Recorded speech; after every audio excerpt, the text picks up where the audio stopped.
Olá, sejam todos e todas muito bem-vindas aqui ao nosso canal. E hoje eu trago como convidado o Dr. Luiz Seste, que é responsável pelos serviços veterinários da Ceva Saúde Animal para a América Latina. Seste aí é uma pessoa que acumula uma vasta experiência tanto no campo profissional de aves industriais, de saúde aviária, em pesquisa em desenvolvimento em universidades aqui no Brasil e nos Estados Unidos. E hoje convido o Sete para falar um pouquinho sobre doença de Gumboro. A gente vai fazer um bate-bola aqui com algumas perguntas para o Dr. Luiz Seste. Ele vai fazer essa conversa rápida com a gente hoje. Dr. Luiz Seste, seja muito bem-vindo e muito obrigado por aceitar meu convite. Bom dia, Tarley. Muito obrigado pelo convite de ter um rápido bate-papo contigo essa manhã. Um assunto que realmente é muito importante para a nossa área de trabalho, né, na avicultura industrial. E muito obrigado. Estamos realmente muito satisfeitos de poder participar e colaborar um pouquinho. Maravilha, Seste. Só para fazer uma rápida introdução, né, nós estamos falando aí de uma doença de importância global, presente aí em todos os países de importância para a avicultura industrial, de uma forma geral. E a gente hoje vai tentar trazer aí perguntas que podem ser dúvidas das profissionais que atuam no campo aí para avicultura industrial, frango de corte especificamente no Brasil. E eu queria já começar a nossa conversa fazendo a primeira pergunta. A doença de Gumboro, Seste, ela é famosa pelos efeitos imunodepressores, né? E queria que você pudesse falar um pouquinho para a gente como que isso acontece, como que se dá essa dinâmica. Ok, exatamente, como tu comentaste, é conhecida, a enfermidade é muito conhecida pelos seus efeitos no sistema imune da ave, né? E que realmente podem ser importantes dependendo de como ocorre a infecção do vírus, né? Na verdade, as coisas mudaram muito ao longo dos anos e os efeitos imunodepressores do vírus sobre as aves hoje já não são mais o problema mais importante clínico causado por esse vírus, né? Eles acontecem de duas maneiras: quando uma ave não está vacinada, não está protegida ou não tem anticorpos, e o vírus infecta essa ave, ele vai se replicar na bursa de Fabry, né? Como tu sabes, é um órgão primário do sistema imune das aves, né? E muito importante no sentido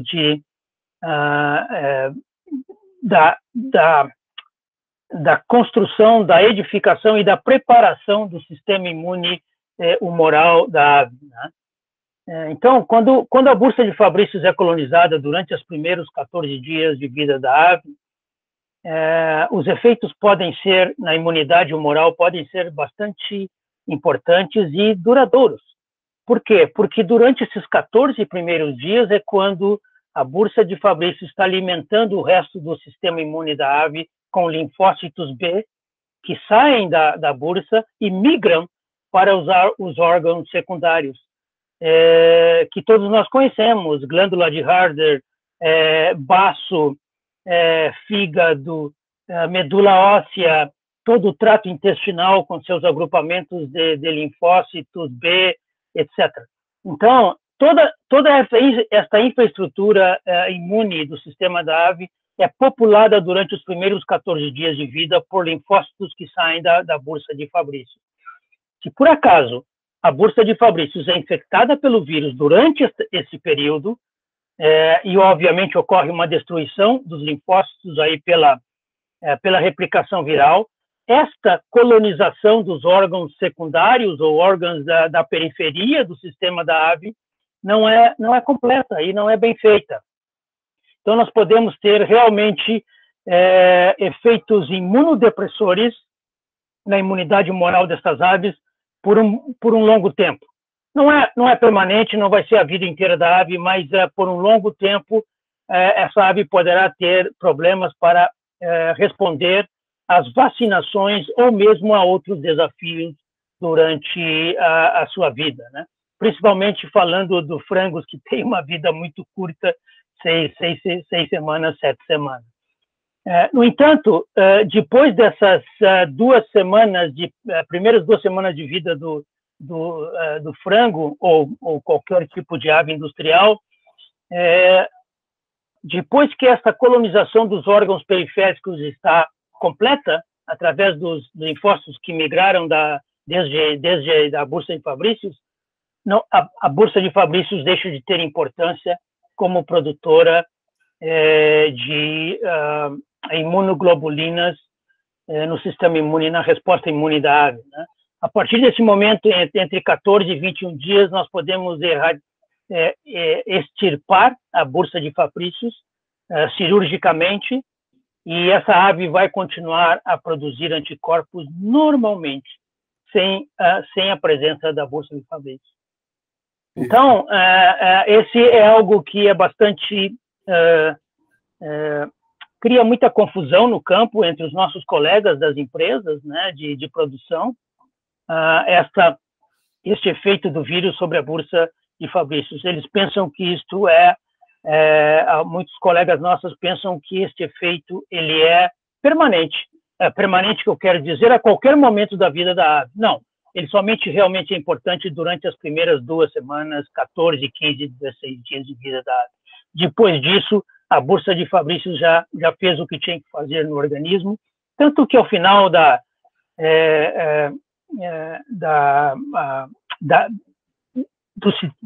criação das aves de longa vida como reprodutoras e poedeiras, a Bursa de Fabrícios desaparece, como todos sabemos. Então, ela tem a sua vida, ela desaparece, mas o ponto importante as primeiras 2 semanas realmente são chaves. O outro efeito depressor, que não é muito comentado, na verdade, é que o vírus de Gumboro, realmente, ao infectar a Bursa de Fabrícios e replicar-se, ele pode também afetar o sistema imune celular, a resposta imune celular da ave. E isso acontece pelo efeito do vírus sobre algumas células do sistema imune, principalmente os macrófagos, que são a primeira linha de células do sistema imune inato, e também outras células do sistema imune inato, que são as células NK ou assassinos naturais. O vírus pode replicar nessas células e estimulá-los a produzir algumas substâncias, alguns mensageiros que podem, por sua vez, afetar a multiplicação dos linfócitos T da resposta imune celular. Então, linfócitos T, principalmente CD4 e CD8 positivos. Então, através desse efeito nos macrófagos e células NK, o vírus pode afetar a multiplicação normal dos linfócitos T quando necessário de uma resposta imune nesta ave. E aí nós podemos ter um efeito na imunidade celular também pelo vírus da enfermidade de Gumboro. Este é totalmente temporal, ele rapidamente desaparece. Os trabalhos que trataram de avaliar isso, em média, esse efeito dura entre 12 a 14 semanas, máximo 2 semanas. E, obviamente, a medida é rápido, nos primeiros dias é mais intenso, depois vai diminuindo esse efeito sobre os linfócitos T. Então, realmente, o vírus da enfermidade de Gumboro pode ter efeitos na imunidade humoral, produção de anticorpos, e também na imunidade celular da ave, dependendo das condições da infecção. Perfeito, doutor Cécio. Então, a gente vê aí que tem um efeito bem amplo, né? Porque muito se fala sobre o efeito mais visível, que é o humoral, que é o efeito direto nos linfócitos B, mas também interessantíssimo esse ponto de vista que você trouxe em relação à imunidade celular. Cécio, então, acho que a gente tem algumas perguntas aqui que vão ajudar a gente entender um pouquinho mais sobre essa dinâmica da doença. Eu queria já passar aqui para a segunda pergunta, Você poderia fazer um breve resumo para a gente hoje do que nós temos disponível de tecnologia de controle? Aí eu falando de vacinas que tem disponível globalmente para controle da doença de Gumboro, os conceitos básicos de cada uma das tecnologias. Claro, claro. Basicamente, hoje nós temos dois tipos de vacinas. Tá? Estamos falando de vacinas, obviamente, vacinas vivas.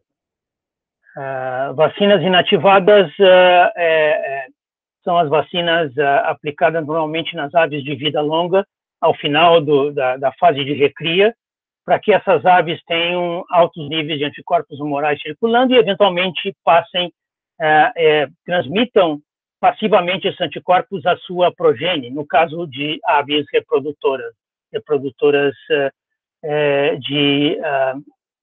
que vão entrar em reprodução e vão produzir progênie. Então, essas são as vacinas inativadas. No caso de vacinas vivas, nós temos hoje 3 conceitos, basicamente, usados no mundo inteiro. O primeiro deles são as vacinas mais conhecidas, vacinas convencionais. Vacinas vivas convencionais, as quais são produzidas em laboratório, com vírus vivo convencional atenuado. E essas vacinas podem conter antígenos ou vírus vacinais de diferentes invasibilidades, né? No passado, nós tínhamos vírus vacinais suaves, que já não existem mais. Quer dizer, praticamente não induziam uma resposta imune realmente protetiva nas aves, porque eram muito, muito atenuados. Hoje nós temos 2 tipos, que são as vacinas intermediárias e as intermediárias plus, como se diz, ou fortes, que é a mesma coisa. Né? Então, as vacinas intermediárias e fortes são vacinas que têm vírus que se replicam um pouco mais. As intermediárias, como o próprio nome fala, têm uma replicação intermediária, e as vacinas fortes são aqueles vírus vacinais que têm uma atenuação muito controlada, mas mantêm uma capacidade de replicar-se muito rapidamente na bursa de Fabry. Isto é absolutamente chave para o estabelecimento de uma proteção rápida e total, completa na bursa de Fabry. Vírus intermediários se replicam mais lentamente, como comentei. O problema com isso é que a imunidade induzida por esses vírus intermediários é limitada. Ela não é completa, total, como com os vírus fortes em vacinas convencionais.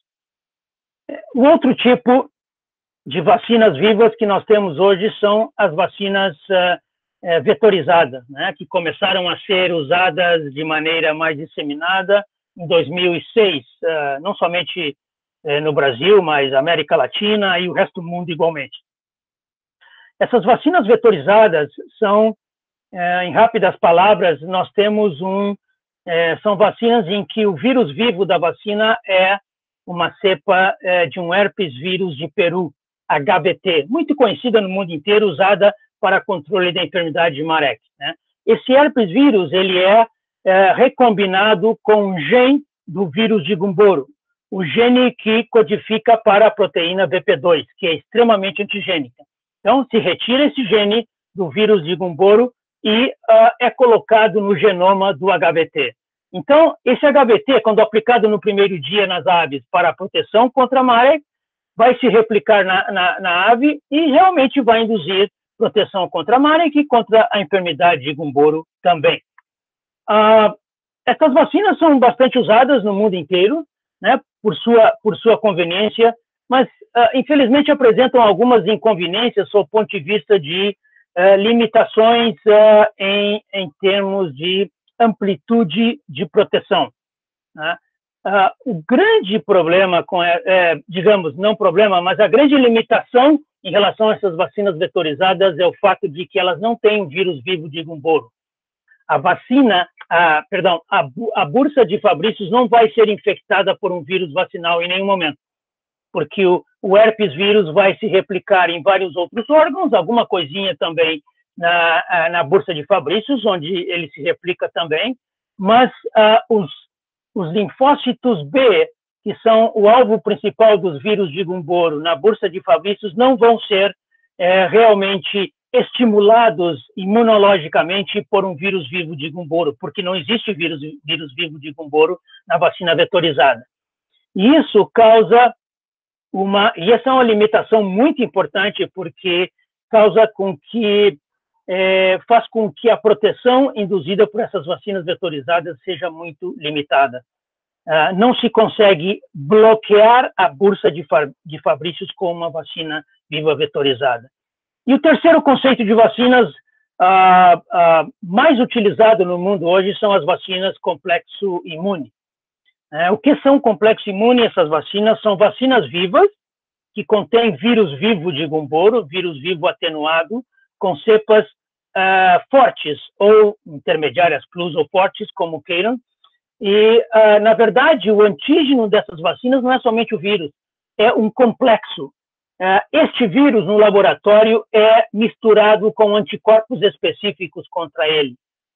E essa mistura é feita artificialmente no laboratório, e a partir daí nós temos o antígeno da vacina, que é este complexo, o vírus, a partícula viral, totalmente coberta por anticorpos unidos a esta partícula viral através da união antígeno-anticorpo na superfície do vírus.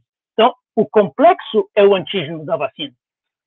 E essa vacina traz, realmente se ha demonstrado totalmente protetiva já há 16 anos de uso no mundo inteiro.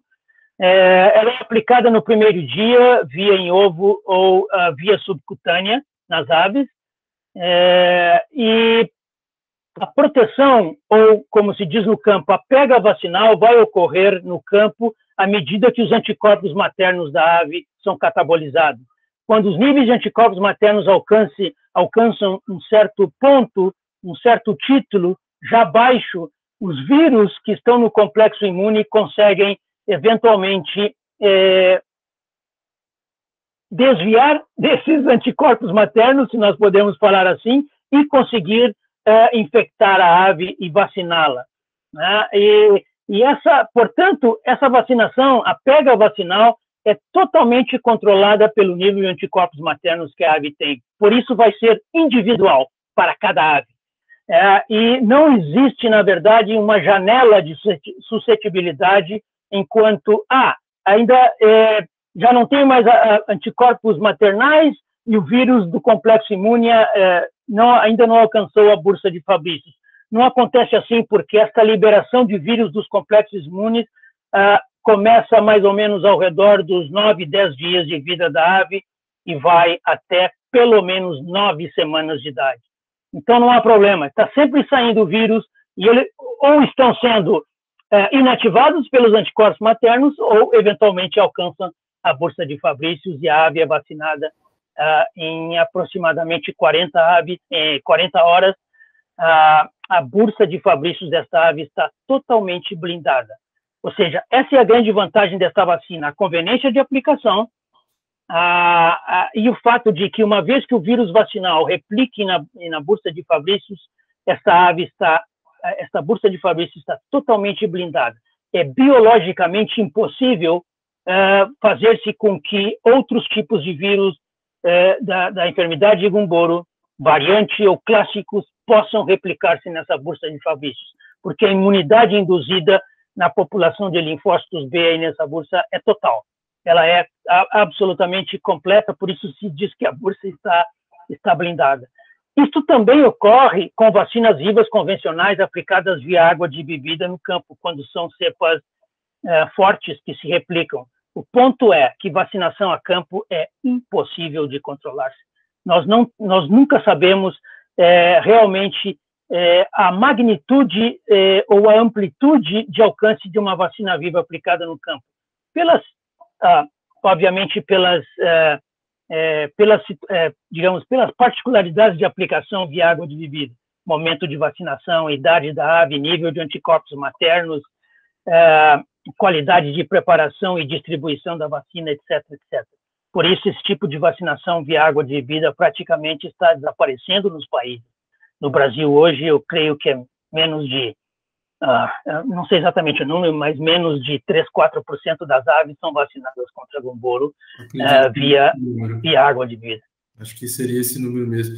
E perfeito, né, Sérgio? Acho que a heterogeneidade das diferentes instalações, a diferença de nível tecnológico, né, entre as empresas no Brasil também, já mostram a dificuldade e o desafio que é fazer essa vacinação do campo, né?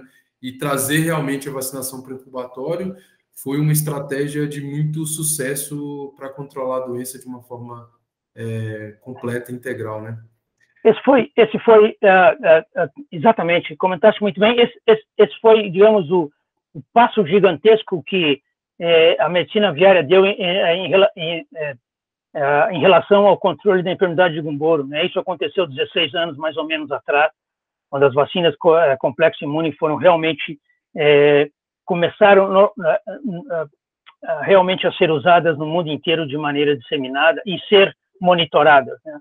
A partir daí, as empresas se deram conta de que realmente esta é a tecnologia que veio para ficar, até que eventualmente se desenvolva alguma coisa com efetividade similar. Então, e hoje, por exemplo, um exemplo típico disso é que ela também está sendo usada largamente em aves de reprodução, reprodutoras pesadas, e em poedeiras comerciais. Então, qualquer tipo de aves de reprodução, pesadas ou livianas, ou poedeiras comerciais, que não são para reprodução, mas para a produção de ovos, hoje são vacinadas contra Gumboro uma só vez no incubatório, com a vacina complexo imune, e adeus Gumboro. Não existe proteção completa como se fosse frango de corte.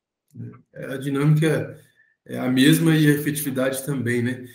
O Ceste, eu queria só aproveitar um gancho que você está falando aí sobre as vacinas e falou bem aqui no final em relação à importância do bloqueio da bursa e falou um pouquinho sobre os complexos imunes. Então, eu vou fazer essa pergunta para puxar esse gancho. Qual que seria a relação do bloqueio da bursa de Fabrícios e a doença de Gumboro subclínica? Sim, claro. Eu creio que eu comentei rapidamente no início do nosso bate-papo de que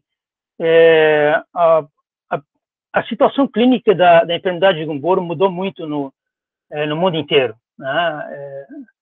Na América Latina, obviamente, né? Hoje nós dificilmente temos surtos clínicos da enfermidade de Gumboro com mortalidade, mesmo em países onde as cepas muito virulentas estão presentes, como o Brasil, por exemplo. O grande problema com as grandes perdas com a enfermidade de Gumboro hoje são subclínicas. O que eu quero dizer com subclínicas? São infecções feitas através de cepas que normalmente no campo se chama de subclínicas. Subclínicas por quê? Porque essas cepas são cepas que não induzem uma enfermidade clínica, mesmo em aves não vacinadas. Nada, elas não induzem uma enfermidade clínica, a ave realmente não se enferma. O que acontece é que essas cepas, que são todas, na verdade, variantes, né, antigenicamente diferentes das cepas vacinais, essas cepas, quando infectam a ave, e pode infectá-la desde o primeiro dia de vida, porque as vacinas comerciais disponíveis, inativadas disponíveis no mundo, não contêm estas cepas subclínicas, que estão em todos os países. E muitas vezes nós as chamamos também de cepas variantes locais, porque elas se desenvolveram naquela indústria avícola especificamente em cada país. Então, estas cepas, elas infectam a ave se não há proteção porque dos anticorpos maternos, porque não a reconhecem, são cepas variantes, e elas podem, então, replicar-se na bursa de Fabrícios e, a partir daí, induzir perdas subclínicas de desempenho. Nada clínico, todo desempenho zootécnico. Ganho de peso e mortalidade, conversão alimentar, basicamente são os três parâmetros zootécnicos mais atingidos, e tudo a nível, digamos, muito sutis. O que eu quero dizer com isso? Que muitas vezes as empresas estão perdendo muito dinheiro sob o ponto de vista de desenvolvimento, porque as aves não estão expressando o seu potencial genético máximo, porque foram infectadas com estas cepas variantes locais, e estão tendo perdas sutis nesses parâmetros ou técnicos que eu comentei. Então, a única maneira realmente de se detectar essas perdas é através de provas de campo comparativas muito bem desenhadas e muito bem acompanhadas para se comparar lotes vacinados com vacinas que controlam 100% a enfermidade, como vacinas complexo imune, quando comparados com outras vacinas de campo ou vacinas vetorizadas. Dessa maneira, as empresas têm sido capazes de determinar claramente essas diferenças às quais eu me refiro. Então, hoje, mudou completamente. E essas perdas subclínicas têm roubado muitos milhões e milhões dessas empresas, porque simplesmente não estão sendo detectadas. E as empresas estão vacinando com vacina vetorizada ou com vacina de campo, que teoricamente deveriam proteger 100%, cepas de campo, cepas vivas que podem colonizar a Bursa de Fabrícios, etc. Mas, por problemas operacionais, essas cepas de campo não alcançam controlar completamente a enfermidade. Então, é muito importante estar atento a essas perdas subclínicas. Novamente, a única maneira de se detectar essas perdas é através de uma comparação muito bem feita, muito bem desenhada. Não é difícil, é fácil. Se necessita um certo volume de aves, numa mesma situação experimental, tipo de instalações, programa nutricional, manejo, etc. Uma vez tudo isso estando controlado do ponto de vista experimental, se faz a comparação dos dois diferentes programas de vacinação. É impressionante, quase 100% das vezes se vê a diferença. Bom, Sérgio, eu acho que, só complementando aí, essa análise sua, o problema ele é difícil de detectar, mas não é nada sutil, né? Quando você enxerga os números e faz as comparações, como você bem disse, são milhões e milhões de perdas que as empresas têm quando não se controla efetivamente a doença de Gumboro, né? Bom, e para fechar aqui a nossa entrevista, eu queria fazer uma última pergunta. Ceste, na sua opinião, é possível eliminar a doença de Gumboro do sistema produtivo industrial somente com medidas de biosseguridade? Não, infelizmente não. Infelizmente não. Nós sempre conversamos entre colegas que trabalham na medicina aviária e das empresas sobre esse tema. Hoje já está muito claro que é impossível erradicar-se o vírus uma vez que um sistema de produção se infecte. Na década de 90 se tentou, em certas situações de produção muito únicas, não? Nas quais as empresas estavam muito bem localizadas, totalmente isoladas, as granjas de frangos com um excelente manejo dos procedimentos de biosseguridade, controle de fluxo de pessoas, veículos, equipamentos, etc. E em situações de excelente isolamento, né? Longe de qualquer tipo de produção industrial de aves. E nessas situações se tentou muitas vezes trabalhar com o sistema sem vacinar contra a enfermidade de Gumboro. Mas não duraram muito tempo, porque o vírus sempre encontra uma maneira de chegar até a granja, né? Particularmente através de fluxo de veículos e pessoas.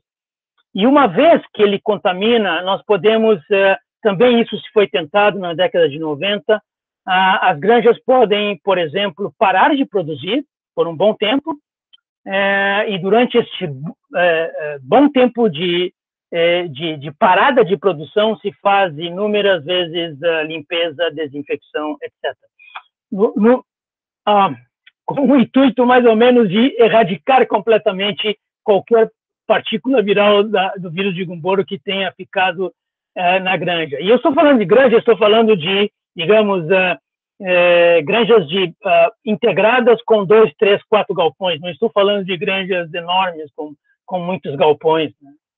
E nunca se conseguiu, porque o vírus, o birnavírus que produz a enfermidade, que causa a enfermidade de Gumboro, é extremamente resistente às condições ambientais, muito, muito, muito resistente. Então, por melhor que se faça os trabalhos de limpeza e desinfecção a nível de granja, uma granja comercial de produção de frangos ou de reprodutores de vianos pesados, etc., não importa, não se consegue erradicá-lo. Então, algumas partículas virais sempre ficarão presentes na granja e o vírus vai voltar. Isso se tentou muitas vezes. Não, realmente hoje nenhuma empresa mais está pensando em fazer tal tipo de procedimento. Bom, Sérgio, obrigado aí pelas respostas, e aí fica claro que precisa de uma ação conjunta, né, de vacinação, claro, limpeza, desinfecção e técnicas de biosseguridade, mas conhecer o vírus traz essa clareza de que é uma doença extremamente presente e a gente não vai conseguir eliminá-la do sistema de produção industrial. Sérgio, muito obrigado mais uma vez pelo seu tempo e espero contar contigo aí para outras sessões aí rápidas de perguntas e respostas sobre outros assuntos. Quando for possível, por favor, avise-me. Foi realmente muita satisfação estar contigo esta manhã e, bom, espero que todos possam aproveitar um pouquinho do que foi comentado aqui. Obrigado. Com certeza. Obrigado, Sérgio. Até a próxima. Tchau, obrigado.